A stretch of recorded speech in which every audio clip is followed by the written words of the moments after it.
સુરત સહિત સમગ્ર દક્ષિણ ગુજરાતમાં મેઘરાજાએ ધુવાધાર બેટિંગ કરતા અનેક વિસ્તારોમાં ભારે વરસાદ નોંધાયો છે. ભારે વરસાદને કારણે નીચાણવાળા વિસ્તારોમાં પાણી ભરાવાની સ્થિતિ સર્જાઈ હતી. જોકે સંબંધિત વિભાગોએ સમયસર કામગીરી કરીને મોટા ભાગના સ્થળોએ પાણીનો નિકાલ કર્યો હતો.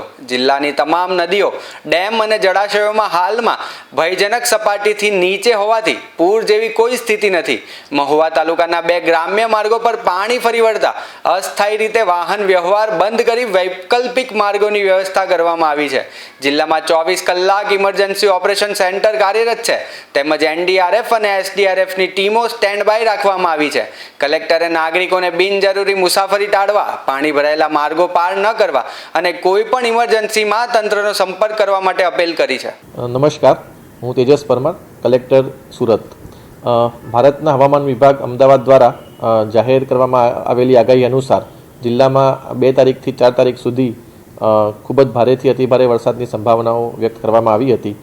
જેના અનુસંધાને અત્યારે આજની સ્થિતિએ જોઈએ તો ચોમાસામાં જિલ્લાનો કુલ સરેરાશ વરસાદ અત્યારે 228 મીમી નોંધાયો છે. જેમાં સૌથી વધારે વરસાદ અંબિકા તાલુકામાં 389 mm, પલસાણામાં 362 mm, મહુવામાં 352 mm, બારડોલીમાં 309 mm અને ઉમરપાડામાં 298 mm આ વરસાદ ચાલુ ચોમાસા દરમિયાન અત્યાર સુધી એટલે આજની 10 વાગ્યાની પરિસ્થિતિ મુજબ છે. છેલ્લા 24 કલાક અને 48 કલાકમાં જિલ્લાના કેટલાક તાલુકાઓમાં ભારે વરસાદ થયો છે.